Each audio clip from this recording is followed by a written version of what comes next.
Androgen थी।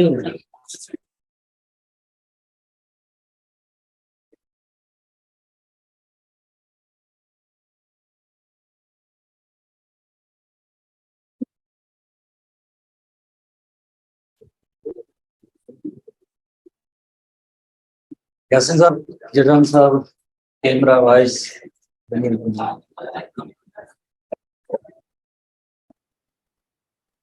Good morning students. आज हम एड्रीनल कार्टेक्स के बाद एड्रीनल मेडुला को डिस्कस करेंगे। एड्रीनल मेडुला जो है, you know very well, inner region of adrenal cortex is called adrenal gland is called adrenal medulla inner region. Outer region को cortex कहते हैं और इनर रीजन को मेडुला कहते हैं। तो कल भी हमने पढ़ा था कि बोथ वर्क इंडिपेंडेंटली, दोनों इंडिपेंडेंटली वर्क करते हैं। इनके हाँ जैसे एक दूसरे के ऊपर कोई भी इफेक्ट नहीं है, अलग हार्मोन प्रोड्यूस करते हैं। एड्रीनल मेडुला जो हार्मोन जो प्रोड्यूस करेगा वो ऑटोनॉमिक नर्वस सिस्टम की रेगुलेशन से करेगा। ऑटोनॉमिक नर्वस सिस्टम कैसे, जैसे हमने पढ़ा था, ऑटोनॉमिक नर्वस सिस्टम की दो डिवीजन्स होती है। एक होती है पैरासिम्पैथेटिक डिवीजन होती है और दूसरी होती है सिंपैथेटिक नर्वस सिस्टम की डिवीजन। तो सिंपैथेटिक नर्वस सिस्टम में हमने फाइनल आखिरी एक उसके अंदर लाइन थी, it directs the release of epinephrine and नॉरएपिनेफ्राइन। It directs the release of epinephrine and नॉरएपिनेफ्राइन। यानी जो ऑटोनॉमिक नर्वस सिस्टम की जो नर्व्स होती हैं वो एड्रीनल मेडुला को स्टिमुलेट करेंगी, उसको कमांड देंगी, उसको डायरेक्शन देंगी, उसको ऑर्डर देंगी कि अब आप अपने हार्मोन भी प्रोड्यूस करें। कौन से hormone? Epinephrine and norepinephrine. Epinephrine is also called the adrenaline और norepinephrine is also called the noradrenaline. Chemical nature क्या है? केमिकल नेचर इनकी अमाइन होती है। इन हार्मोन्स को जनरली हम कहते हैं emergency hormone. Why? Because they are produced in stress, because they are produced in emergency situation, because they are produced in fight और फ्लाइट सिचुएशन। तो फाइट और flight situation, emergency situation, stress, उस situation के अंदर खास तौर पे ये हार्मोन रिलीज होते हैं। इस वजह से इन्हें इमरजेंसी हार्मोन भी कहते हैं। सिंपल कभी कभार ऐसा सवाल भी आता है कि आइडेंटिफाई द इमरजेंसी हार्मोन। तो यकीनन एक एपिनेफ्राइन, नॉरएपिनेफ्राइन, एड्रेनालिन, नॉरएड्रेनालिन, तो इस तरह से है। तो बहुत ही सिंपल सी पॉइंट्स है एसटीबी के हवाले से। हार्मोन्स की केमिकल नेचर जो अमाइन है, हार्मोन से जैसे एड्रेनालिन भी कहेंगे, नॉरएपिनेफ्राइन जैसे नॉरएड्रेनालिन भी कहेंगे। तो ये कब हार्मोन रिलीज होते हैं? Under the influence of sympathetic nervous system. Sympathetic nervous system, तो मैंने आपको जिससे पहले ही बताया था कि सिंपैथेटिक नर्वस सिस्टम की डिवीजन जब हम पढ़ रहे थे तब वहां पे जो वेरी क्लियर था कि sympathetic nervous system directs the release of epinephrine. तो इस तरह से जो सिंपैथेटिक नर्वस सिस्टम के अंडर ये हार्मोन रिलीज होते हैं। जैसे एड्रीनल कार्टेक्स के हार्मोन देखे ना, सीआरएच फ्रॉम हाइपोथैलेमस, देन वो स्टिमुलेट करता है एंटीरियर पिट्यूटरी को, एंटीरियर पिट्यूटरी बदले में एसीटीएच प्रोड्यूस करता है और एसीटीएच देन एड्रीनल कार्टेक्स को स्टिमुलेट करता है। वो तो पूरी हार्मोनल जैसे रेगुलेशन थी या कंट्रोल था। पर मेडुला सेक्शन डायरेक्टली नर्व्स आके इसको कमांड या ऑर्डर देंगी।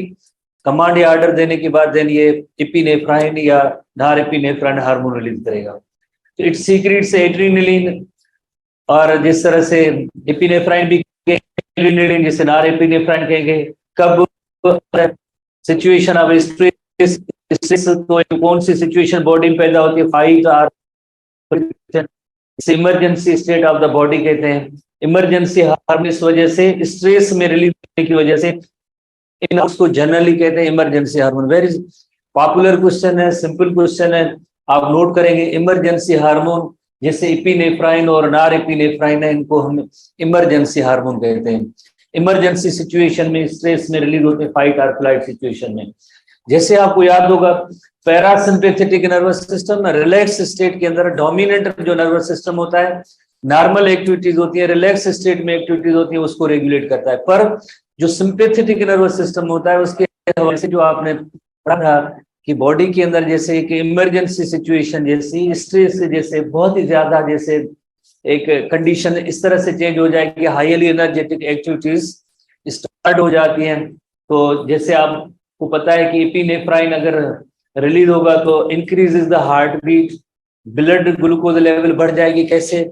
जैसे ग्लाइकोजन जो लिवर के अंदर स्टोर होती है वो देन ग्लूकोज में कन्वर्ट हो जाएगी, ब्रीदिंग रेट भी बढ़ जाएगा और मेटाबॉलिक रेट भी बढ़ जाएगा। मेटाबॉलिक रेट जाहिर है इस तरह से जो हाईली एनर्जेटिक एक्टिविटी हो रही है तो मेटाबॉलिज्म भी एक्टिव मेटाबॉलिज्म होगी, यानी इंक्रीज है। जैसे वो नॉर्मल स्टेट नहीं है, जरा उससे भी इंक्रीज है तो ये इंक्रीज मेटाबॉलिक रेट होगा। इसी तरह से इट कंस्ट्रिक्ट्स ब्लड वेसल, जब ब्लड वेसल कंस्ट्रिक्ट या नैरो होगी तो ब्लड प्रेशर रेज होगा या इंक्रीज होगा। रिजल्ट ये होगी ब्लड प्रेशर वहां पे बढ़ेगा। जैसे आपको याद होगा हमने पढ़ा था कि जैसे सिंपैथेटिक नर्वस सिस्टम की जो डिवीजन होती है वो जैसे नॉर्मल फंक्शन नहीं है, स्ट्रेस वाले इनहिबिट्स एक्टिविटी ऑफ इंटेस्टाइन वगैरह स्टमक इनकी एक्टिविटीज इनहिबिट हो जाती हैं। तो इसी तरह से डायलेट्स दोज द मसल की ब्लड वेसल्स है वो डायलेट और वाइड होगी, वहां पे ब्लड सप्लाई ज्यादा जाएगी। और इसी तरह से ये जो कंस्ट्रिक्ट द ब्लड वेसल तो इनके यहाँ जैसे ब्लड सप्लाई भी थोड़ी सी कम जाएगी। तो इन ऑर्गन्स का जो प्रॉपर फंक्शन नहीं, बिकॉज आपको पता है हाईली एनर्जेटिक एक्टिविटी मस्कुलर जैसे पावर जैसे आप कहते हैं ना फाइट और फ्लाइट सिचुएशन में ज्यादा आती है। वाई? बिकॉज यहाँ की ब्लड वेसल्स भी डायलेट होती है, ब्लड सप्लाई भी यहाँ पे ज्यादा होगी।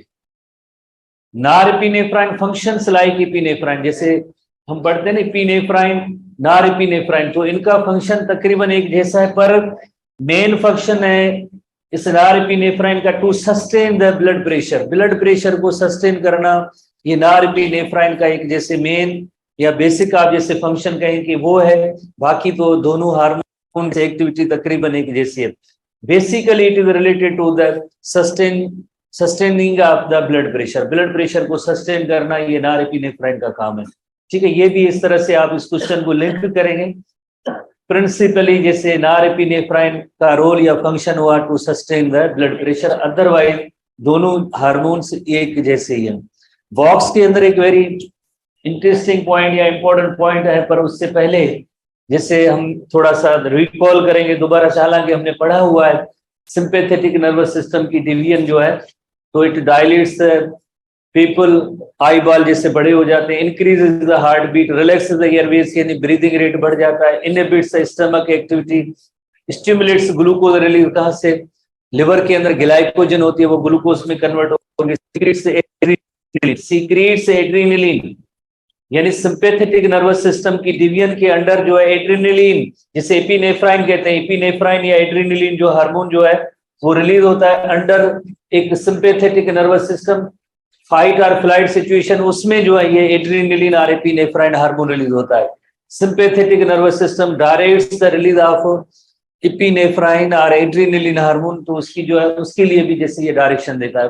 फिर फर्दर यही सेम इवेंट्स जैसे होते हैं जैसे dilation of pupil, increase heart beat, relax airways यानी ब्रीदिंग जरा फास्टर होगी, inhibits the activity of stomach intestine and stimulate release of glucose from glycogen, कहाँ पे? लिवर में, इनमें लिवर होगा। और इसी तरह से एड्रेनलिन हार्मोन भी, उसके लिए भी ये सिंपैथेटिक नर्वस सिस्टम डायरेक्शन देता है, ऑर्डर देता है, उसको स्टिमुलेट करता है।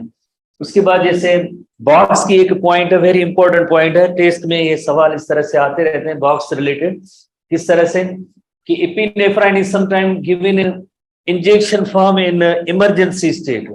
इमरजेंसी स्टेट कौन सी होती है? जब कार्डियक अरेस्ट होती है। कार्डियक अरेस्ट का मतलब होता है जैसे आप देखें ना एपिनेफ्राइन हार्मोन जैसे ब्लड प्रेशर को रेज करता है या इंक्रीज करता है।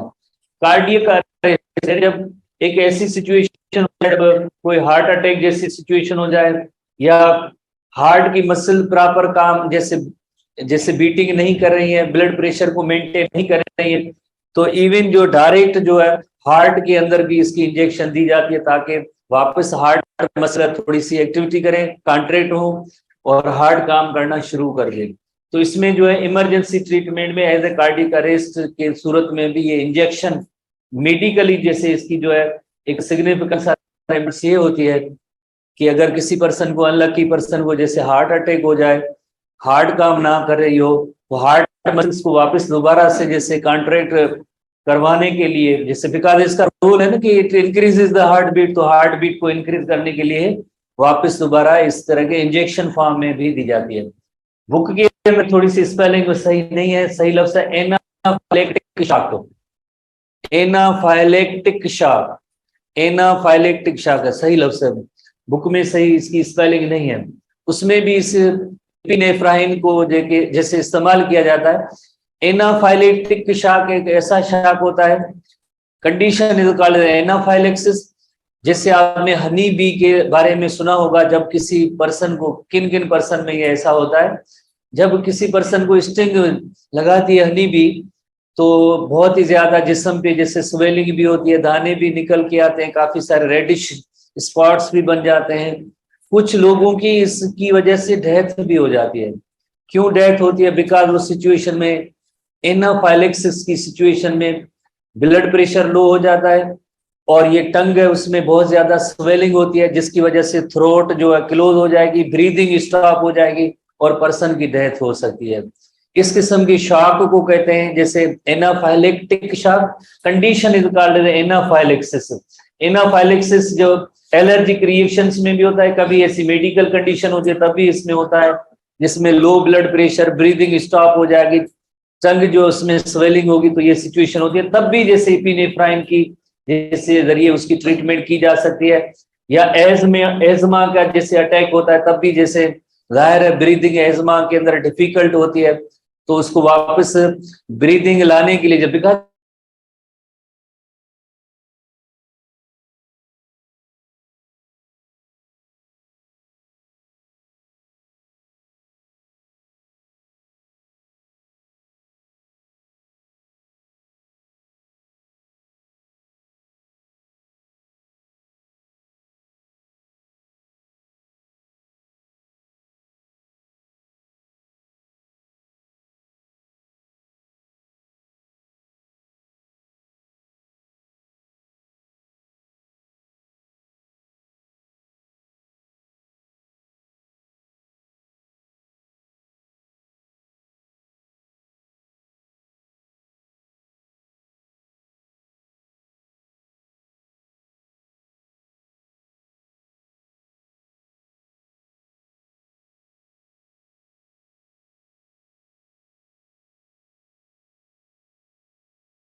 डिफरेंशिएशन ऑफ टी सेल्स, इसी तरह से maturation of T cells, because bone marrow के अंदर शुरू में तो वेरियस टाइप के जैसे इम्यून सेल बनते हैं, पर उनमें से कौन सा सेल बने, जैसे टी सेल बने, देन टी सेल की डिफरेंशिएशन होगी तो आगे कितने किस्म सेल बनेंगे, ये सब इसके अंदर थाइमोसिन हार्मोन इन्वॉल्व होता है जो थाइमस ग्लैंड प्रोड्यूस करता है।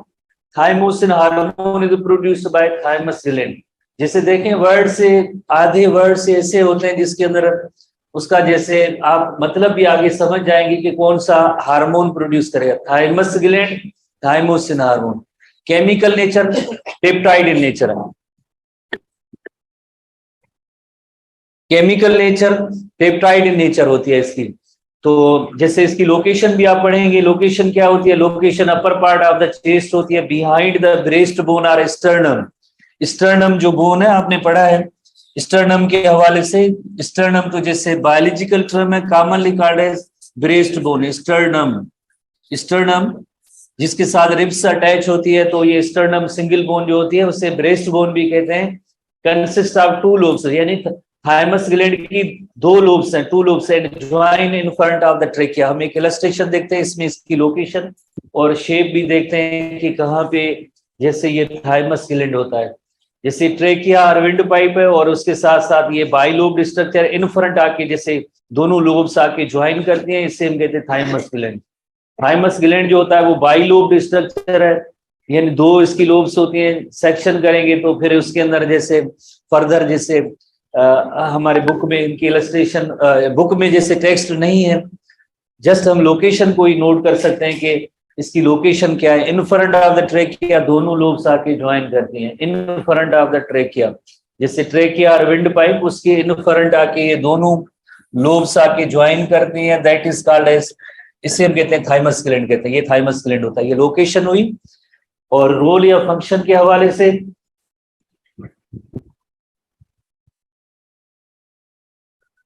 वेरी सिंपल, जैसे अभी हमने नोट किया कि इट सीक्रेट्स हार्मोन, जिस हार्मोन का नेम है थाइमोसिन हार्मोन, और इसका रोल क्या है, differentiation and maturation of T lymphocytes. T lymphocytes के अंदर इनकी मैच्योरेशन डिफरेंशिएशन होती है, तो मतलब कि जैसे फर्दर टी सेल के जो टाइप्स होते हैं, जिसमें helper T cell, cytotoxic T cells, memory T cells, suppressor T cells, ये बनने का अमल जो है इस थाइमस ग्लैंड के अंदर होता है। और हार्मोन जो इन्वॉल्व होगा उसका नेम होगा थाइमोसिन हार्मोन। टी सेल का रोल क्या होता है, ये तो जैसे इम्यून सिस्टम का काम है, तो हम इसको लिंक करेंगे कि ये कौन सा ऐसा हार्मोन है जो हमारी इम्यून सिस्टम को डेवलप कराता है, इम्यूनिटी बढ़ाने में उसका किरदार होता है। वो कौन सा हार्मोन है जो जैसे पैथोजन या माइक्रोब्स से लड़ने में मदद करवाता है, वो होता है जिससे थाइमोसिन हार्मोन होता है। T cell defend the body against virus and other infectious micro organism. जाहिर है इम्यून सिस्टम है तो माइक्रो ऑर्गेनिज्म से लड़ने में, फाइट करने में, कॉम्बैट करने में इन टी सेल्स का किरदार होता है, जिनके फर्दर हमने जो टाइप्स पढ़े थे तो वो सब under the influence of thymosin hormone होता है। तो कोई इतना इससे बड़ा काम नहीं है, आप एक सिंगल वर्ड की सूरत में भी इसको याद कर सकते हैं।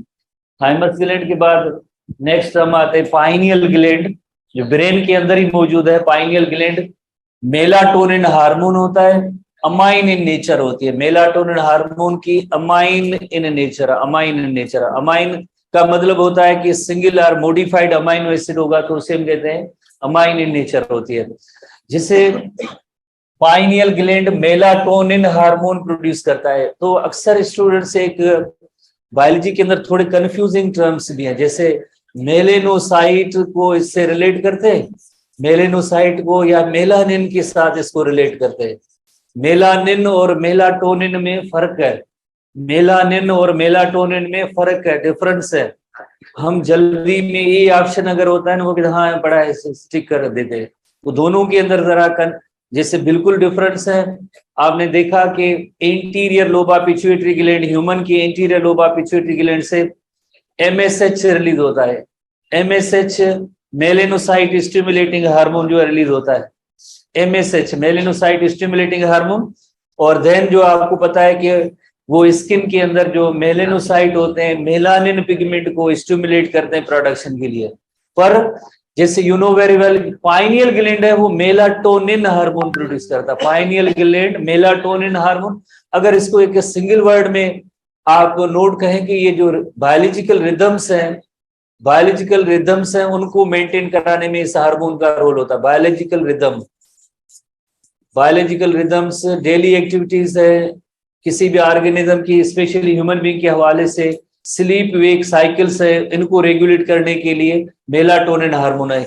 यानी मेलानिन और मेलेनोसाइट का इससे कोई भी रोल या किरदार इसका है ऐसा नहीं है कि ये मेलानिन पिगमेंट को स्टिमुलेट करें, बट इनका रोल होता है कि जैसे sleep wake cycle biological clock maintain कराने में, रिदम्स को बायोलॉजिकल रिदम बायो रिदम को मेंटेन कराने में इसका रोल होता है। तो ये एक छोटा सा tiny cone shaped body in the brain है। It responds to external conditions of light and darkness. कभी आपने यकीनन नोट किया होगा कि ह्यूमन बीइंग का जो सेटअप है, एक फॉर्मेट है, एक बिल्ट इन जो चीजें हैं, उस बिल्ट इन चीजों में ये होता है कि जैसे जैसे शाम या रात होने वाली होती है तो हमें नींद आती है, दिन की वक्त जैसे जैसे सन राइज होता है तो हमारी नींद जैसे वो खत्म होती है, जाग जाते हैं और अपने जो भी काम होते हैं उसमें हम काम पे चले जाते हैं।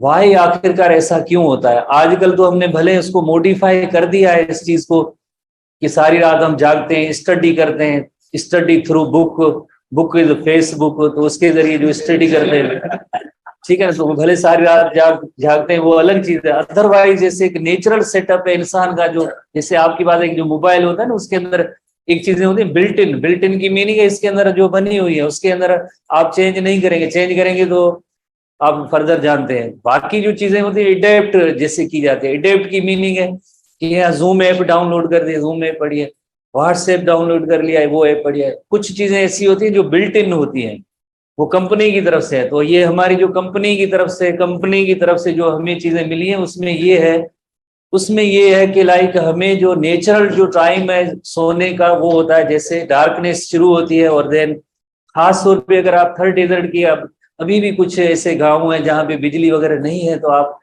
में से कोई होंगे उनको तजर्बा होगा, जैसे शाम होती है जस्ट 1 या 2 घंटे के बाद सब सो जाएंगे, सब सो जाएंगे, कोई जागता नहीं है, नेचुरल सेटअप, नेचुरल इकोसिस्टम।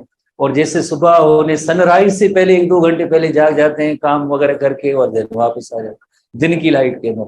तो नेचुरल सेटअप ये होता है, जैसे लाइट लगती है तो लाइट हमारे आईज के जरिए रेटिना और देन जाके ब्रेन को मैसेज देंगे, और मेलाटोनिन की सिक्रीशन कम हो जाएगी। जैसे लाइट लगेगी मेलाटोनिन की सिक्रीशन कम हो जाएगी, तो हम जाग जाते हैं। जैसे डार्कनेस होगी मेलाटोनिन की सिक्रीशन बढ़ेगी और हमें नींद आ जाएगी, मेलाटोनिन की सिक्रीशन रिलीज होगी और हमें नींद आ जाती है। तो यानी conditions of light and darkness as sensed through eyes, जैसे लाइट की जो सेंसेशन है आईज के थ्रू, रेटिना, और वहां से आगे मैसेज आएगा ब्रेन के अंदर, pineal gland, then day light के अंदर मेलाटोनिन की सिक्रीशन कम होती है, और नाइट टाइम में मेलाटोनिन की सिक्रीशन ज्यादा होती है, जिसकी वजह से हमें जैसे नींद या स्लीप जो आता है। लाइक आपको पता है दुनिया के अंदर जो टाइम जोन होता है वो भी जिससे डिफरेंस है। अगर आप कनाडा के अंदर या यूएसए के जब टाइम जोन देखेंगे, एटलीस्ट आई थिंक 12 आवर्स का फर्क होता है तकरीबन।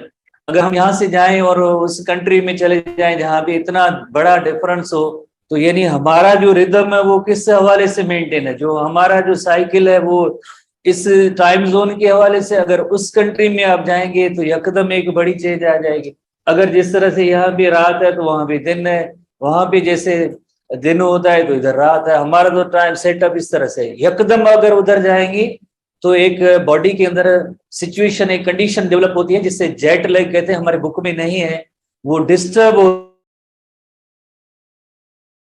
है, प्रोसेसर डिस्टर्ब हो जाता है, बिकॉज लाइट लगने से मेलाटोनिन की सिक्रीशन कम होती है, डार्क में मेलाटोनिन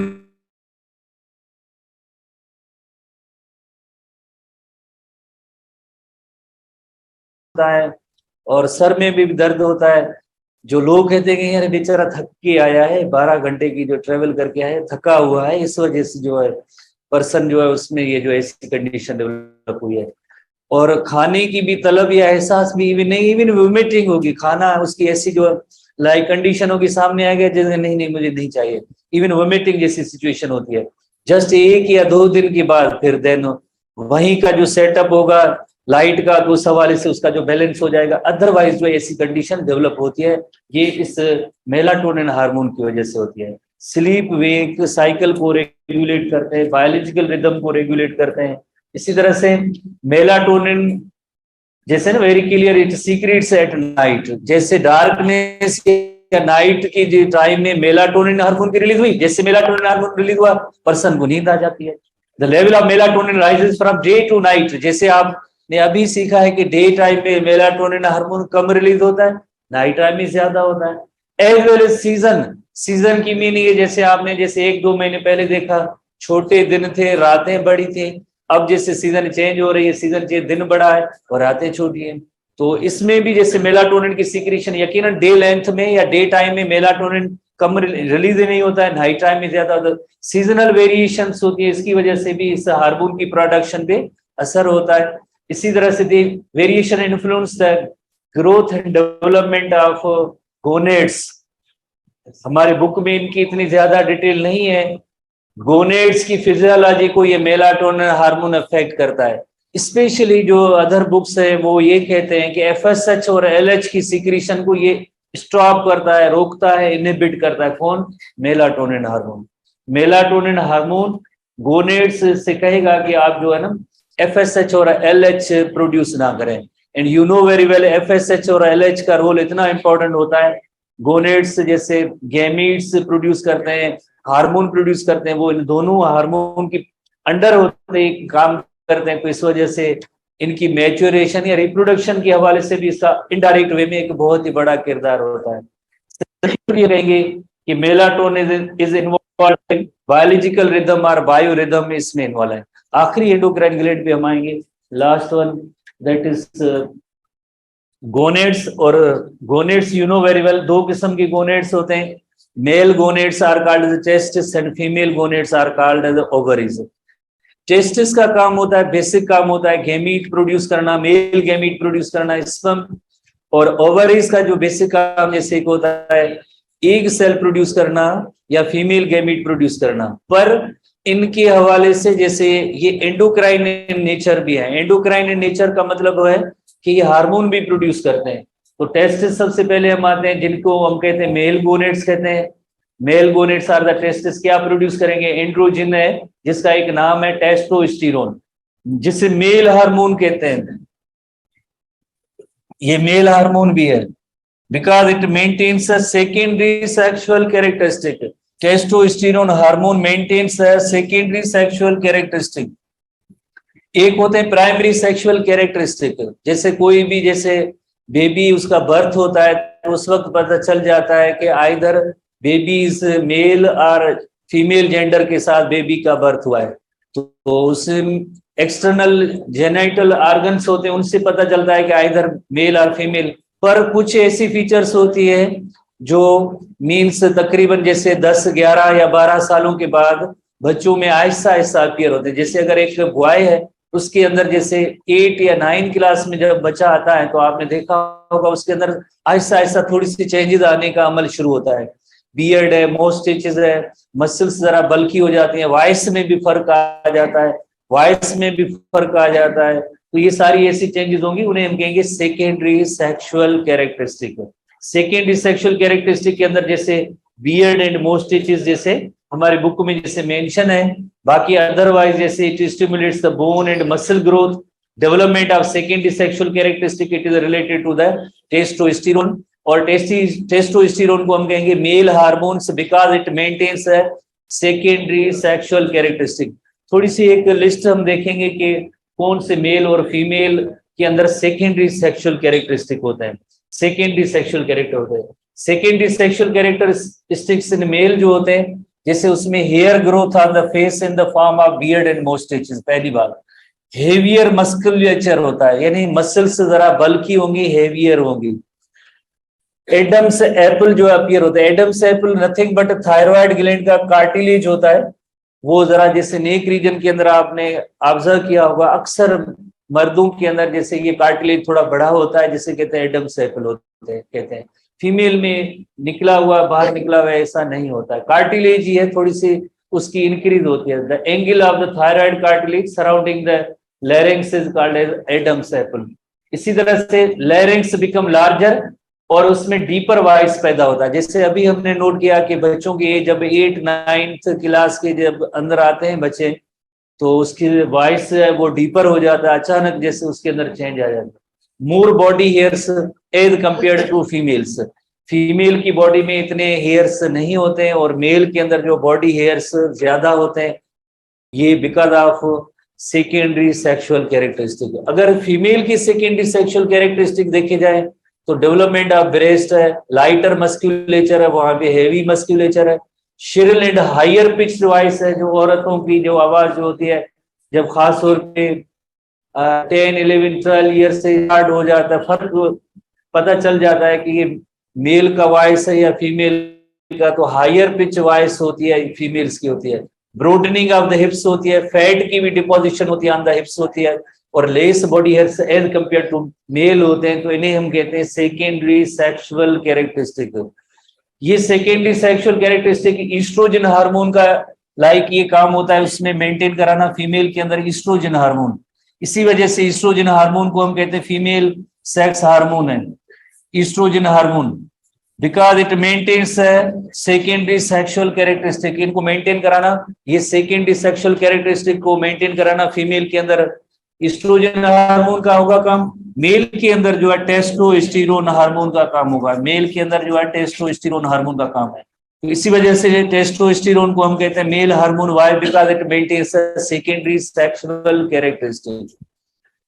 उसके बाद जैसे ओवरीज सेक्शन पे हम आते हैं, ओवरीज के अंदर you know very well, ovaries जैसे 2 हार्मोन से प्रोड्यूस करते हैं, जिसमें एक है ईस्ट्रोजन है, दूसरा होता है प्रोजेस्टेरोन हार्मोन है। दोनों को फीमेल सेक्स हार्मोन नहीं कहेंगे, ओनली एंड ओनली ईस्ट्रोजन को कहेंगे, ठीक है। ईस्ट्रोजन को ऐसे भी लिखा जाता है, ओ ई से भी लिखा जाता है, डायरेक्टली ई से भी लिखा जाता है। ई से जब लिखते हैं तो ये यूएसए की इंग्लिश है उस हवाले से, ओ ई से लिखते हैं ना तो ये यूके का फॉर्मेट होता है, तो उसमें ओ ई एस लिखा जाता है। जैसे ईसोफेगस ई से भी लिखा जाता है, ओ ई से भी लिखा जाता है, तो इस फॉर्मेट, बाकी हार्मोन सेम है, कोई अलग नहीं है, सेम हार्मोन है। ईस्ट्रोजन हार्मोन और प्रोजेस्टेरोन हार्मोन, ओवरीज के अंदर ये दोनों हार्मोन प्रोड्यूस होते हैं। जैसे सबसे पहले हम ईस्ट्रोजन हार्मोन की तरफ आते हैं, जिससे हमारे एसटीबी बुक में आप देखेंगे एस्ट्रोडियोल लिखा हुआ है, एस्ट्रोडियोल। पर ईस्ट्रोजन हार्मोन ब्रॉडर कैटेगरी है, और उसके जो ना 3 टाइप्स होते हैं generally, one of the type is oestradiol hormone. ये भी एक्चुअली जैसे ईस्ट्रोजन ही है, जो टोटल जैसे ईस्ट्रोजन के 3 एक फॉर्मेट्स होते हैं, उसमें वन ऑफ द मेजर जो ईस्ट्रोजन होता है उसका नेम होता है ईस्ट्रोडियोल हार्मोन, ठीक है ईस्ट्रोजन, कोई अलग नहीं है, क्योंकि 3 ईस्ट्रोजन के टाइप्स होते हैं, one of the type is oestradiol, ठीक है ना। कोई नया हार्मोन नहीं, आप कहेंगे ये कोई नया हार्मोन है, नथिंग, सेम है। तो maintains the female reproductive system and secondary sexual characteristic in female. Secondary sexual characteristic in female कौन से हैं? थोड़ी देर पहले हमने जो लिस्ट पढ़ी थी उस, ये सारे सेकेंडरी सेक्सुअल कैरेक्टरिस्टिक है, इनको मेंटेन कराने का काम ये ईस्ट्रोजन हार्मोन का होता है। इस वजह से estrogen hormone is commonly called female sex hormone, female sex hormone. दोनों नहीं, प्रोजेस्टेरोन को नहीं कहेंगे, प्रोजेस्टेरोन को नहीं कहेंगे, ओनली एंड ओनली ईस्ट्रोजन को कहेंगे। इसी तरह से दूसरा जो हार्मोन है उससे हम कहते हैं प्रोजेस्टेरोन हार्मोन। अगर प्रोजेस्टेरोन हार्मोन को अगर सिंगल वर्ड में हम इसके फंक्शन नोट करना चाहें तो वो क्या है? इट मेंटेन्स प्रेगनेंसी, प्रेगनेंसी को मेंटेन कराता है। जैसे uterus is the place where pregnancy is maintain, और यूटेरस लाइनिंग को थिक वेस्क्यूलर और स्पंजी रखने का काम, थिक वेस्क्यूलर और स्पंजी रखने का काम जो है लाइक ये प्रोजेस्टेरोन हार्मोन का होता है, और यही जो है एम्ब्रियो को सपोर्ट करता है। अगर यूटेरस की इनर लाइनिंग जो होती है वो थिक वेस्क्यूलर और स्पंजी होगी तो प्रेगनेंसी मेंटेन रहेगी। आपने जैसे चैप्टर 4 के अंदर पढ़ा होगा, चैप्टर 4 के अंदर जैसे जो ओव्यूलेशन हो जाती है, जब ओव्यूलेशन हो जाती है, फॉलिकल जैसे रप्चर होगा तो ओव्यूलेशन होगी, तो फॉलिकल जो है येलो मास से भर जाता है, जिसे कहते हैं कार्पस ल्यूटियम कहते हैं। कार्पस ल्यूटियम देन जो है कौन सा हार्मोन प्रोड्यूस करता है? प्रोजेस्टेरोन हार्मोन प्रोड्यूस करता है। कितने दिनों तक रहता है? यू नो वेरी वेल, जब अगर 14th डे पे जैसे ओव्यूलेशन हुई है तो 28 डे तक ये कार्पस ल्यूटियम रहता है, और तब तक प्रोजेस्टेरोन हार्मोन प्रोड्यूस होता रहेगा। फॉर एग्जाम्पल अगर प्रेगनेंसी नहीं हुई है, फर्टिलाइजेशन नहीं हुई है तो मीन्स ये देन कार्पस ल्यूटियम डीजनरेट हो जाएगा। जब कार्पस ल्यूटियम ही डीजनरेट हो जाएगा तो देन प्रोजेस्टेरोन भी नहीं होगा। इन केस अगर फर्टिलाइजेशन हुई है तो देन कार्पस ल्यूटियम मौजूद रहेगा अप टू 3 मंथ्स, और 3 मंथ्स तक इनिशियल टाइम के अंदर जैसे ये कौन सा हार्मोन प्रोड्यूस करेगा? प्रोजेस्टेरोन, जो प्रेगनेंसी को मेंटेन कराने में इसका रोल होता है। आगे देन प्रोजेस्टेरोन हार्मोन कौन प्रोड्यूस करेगा? प्लेसेंटा प्रोड्यूस करती रहेगी ताकि प्रेगनेंसी मेंटेन कर सके। ये भी जैसे एसटीबी बुक के अंदर मौजूद है कि placenta also produces progesterone hormone, ठीक है ना। तो ये चैप्टर 4 की बातें हैं, आपने पढ़ी होंगी, तो थोड़ा सा इसके साथ इसको हम लिंक करते हैं कि किस तरह से ये हार्मोनल बैलेंस होता है for the maintenance of the pregnancy. तो प्रोजेस्टेरोन हार्मोन ये estrogen, progesterone hormone is primarily, इसका बेसिक काम जो होता है टू मेंटेन द प्रेगनेंसी, किसमें इन्वॉल्व है? Preparation and maintenance of the uterus. Preparation and maintenance of uterus का मतलब होता है यूटेरस की जो इनर लाइनिंग होती है जिसे एंडोमेट्रियम कहते हैं, एंडोमेट्रियम को जैसे वो थिक वेस्कुलर और स्पंजी रखते हैं, थिक वेस्कुलर और स्पंजी रखने का मकसद होता है कि एम्ब्रियो की सपोर्ट करना। ब्लड वेसल्स यहाँ पे बहुत ज्यादा डेवलप होती हैं ताकि पॉसिबल अगर एम्ब्रियो आए तो एम्ब्रियो को जैसे रिसीव करें और देन प्रेगनेंसी मेंटेन करेगा। Preparation and maintenance of the uterus क्यों जरूरी है? Which supports the growth and development of embryo. तो सिंपल वर्ड्स में हम क्या कहेंगे कि progesterone hormone is involved in maintenance of the pregnancy. Pregnancy को मेंटेन कराने में इस प्रोजेस्टेरोन का हार्मोन का रोल होता है। ठीक है, वेरी सिंपल वर्ड्स में प्रोजेस्टेरोन प्रेगनेंसी मेंटेन कराने में इसका रोल या किरदार होता है। बाकी जैसे फर्दर इस हवाले से जो पॉइंट्स होंगे हम उनको चैप्टर 4 के अंदर डिस्कस करेंगे। फिलहाल आप ये ही नोट करेंगे, ठीक है। जब टेस्ट आएगी जीटी होगी तो आप ये ना पूछे कि जीटी के अंदर ये आएगा कि कितने दिनों में जो फेज है, ठीक है। क्योंकि जीटी 4-5 और मजीद मैसेज आए, जीटी का सिलेबस क्या है, पेज बताएं। मिलने का में तो आपने क्वेश्चन फ्यूचर में बता देंगे हम आपको, ठीक है ना। जीटी का सिलेबस क्या है, 68 क्वेश्चन होंगे और सिर्फ जो नर्वस कोऑर्डिनेशन है जस्ट 2-3 डेफिनेशन के वर्ड उनमें 68 क्वेश्चन उसी में आएंगे, ठीक है। जिसने भी पूछा है आप kindly nervous coordination STB book open करें और उसको 64 से 78 पेज है। जिसने भी पूछा है वो 64 से 78 पेज है, वो 76 है। चले यार लिख लेते हैं, किसी स्टूडेंट ने पूछा 64 से 76 पेज है। 64 के अंदर जो है इथेन नहीं है और 76 पेज पे 2 लाइंस जो है वो नहीं है, ठीक है ना। अभी तक सिलेबस क्लियर नहीं हुआ। जीटी का सिलेबस क्या है, जीटी का सिलेबस क्या है, पेज बताए।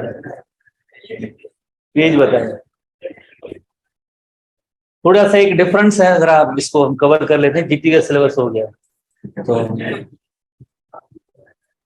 तो एक एसटीबी बुक के अंदर टेबुलेटेड चार्ट के अंदर जरा थोड़ा सा डिस्टिंग्विश है केमिकल कोऑर्डिनेशन और नर्वस कोऑर्डिनेशन। बिकॉज हमने केमिकल कोऑर्डिनेशन पढ़ लिया है तो केमिकल कोऑर्डिनेशन फास्टर रिस्पांस होता है, जो न्यूरॉन के जरिए होता है। जैसे आपको पता है न्यूरॉन के जरिए होता है, वो स्लोअर रिस्पांस। एक साइड की फीचर्स याद कर लेंगे तो काम तकरीबन आप समझ जाएंगे।